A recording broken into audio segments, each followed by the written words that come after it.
Uliwaona watu wakifuturishana, mashaallah.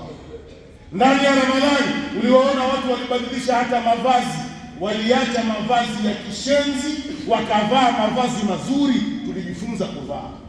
Ndani ya mwezi wa Ramadhani tuliacha matusi, tulifundishwa lugha, watu wakawa wanaongea lugha nzuri. Ndani ya Ramadhani tumefundishwa ukarimu. Utamuona mtu anazo tende tano, anaingia msikitini, hariziki, lazima atawapa wenzake watano.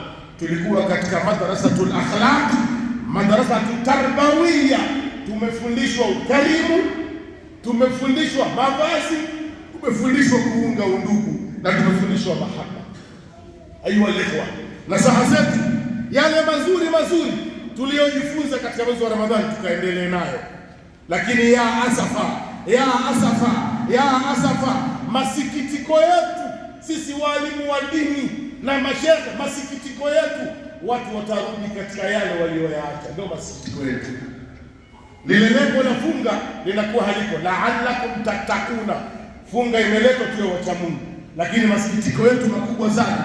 Utawaona vijana watarudi kule, utawaona vijana watarudi katika milegezo, utaona vijana watarudi katika ulevi, utawaona vijana watarudi katika uzinifu, utawaona. Tunawaambia ndugu zangu, kama ulikuwa unaukimbia msikiti, basi msikiti ufanye kuwa ndio nyumba yako. Kama ulizikimbia nyiradi, zifanye nyiradi kuwa ndio unaishi nazo.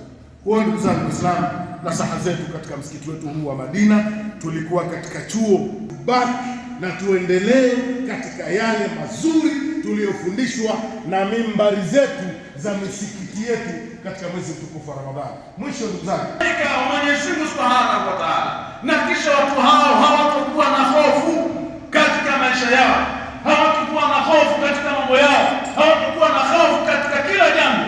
Alafu kisha Mwenyezi Mungu anasema watu hao hawatahuzunika.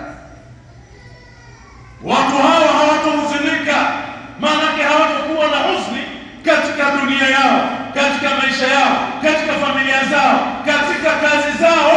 Huzuni watu hao hawatakuwa nazo, lakini na siku ya Kiyama watu hao hawatakuwa na huzuni. Nini? Ni pale alipoishusha Mwenyezi Mungu dini yake na wewe ukaifuata, kama alivyosema yeye, anna hadha sirati mustaqima, ya kwamba dini hii imekaa sawa sawa, na wewe ukakaa sawa sawa katika dini hii, hautakuwa na hofu na wala hautahuzunika. Ramadhani imeisha. Uislamu uliokuwa nao wewe Muislamu ndani ya Ramadhani ndio Uislamu unaotakikana na ndio Uislamu. Hakuna Uislamu mwingine tofauti na Uislamu huo. Kwa hivyo inazingatia imani yako ina msimamo gani. Je, baada ya Ramadhani kuisha unaondoka katika ibada, unaondoka katika kumtii Mwenyezi Mungu, ukaachana na msimamo uliokuwa mzuri wa kumwabudu Allah Subhanahu wa Ta'ala, ukaenda kwenye machafu? Na huo ndio Uislamu anaotaka Mwenyezi Mungu Subhanahu wa Ta'ala? Ama Allah anakutaka wewe uingie katika Uislamu na uyafuate na uyatende anayotaka Mwenyezi Mungu Subhanahu wa Ta'ala muda wote, kwa kuwa na msimamo katika ibada, kwa kuwa na msimamo katika swala, kwa kuwa na msimamo kuacha mabaya. Kwa ndugu zangu Waislamu, Uislamu huu unakutaka wewe ni moja kwa moja.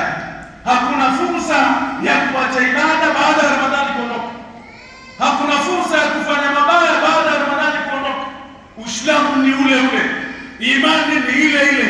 Kwa hivyo ndugu yangu Muislamu, baada ya kuingia hii Ramadhani ukatia nia ya kumsujudia Allah Subhanahu wa Ta'ala na ukaondokana na yale yote ambayo hayafai, kuwa na msimamo katika dini yako. Na Mtume Muhammad sallallahu alaihi wasallam anatueleza, anatuambia fadhila za hao watu waliofunga katika mwezi mtukufu wa Ramadhani. Siku ya Kiyama watapewa pepo yao maalum, ambayo Mtume anatajia pepo hiyo, mlango wake unaitwa Rayyan. Mwenyezi Mungu Subhanahu wa Ta'ala atanadi, aina saimun, wako wapi watu waliokuwa wanafunga, wanaofunga vizuri na saumu zao zikawa sawa sawa? Aina saimun, wako wapi watu wanaofunga?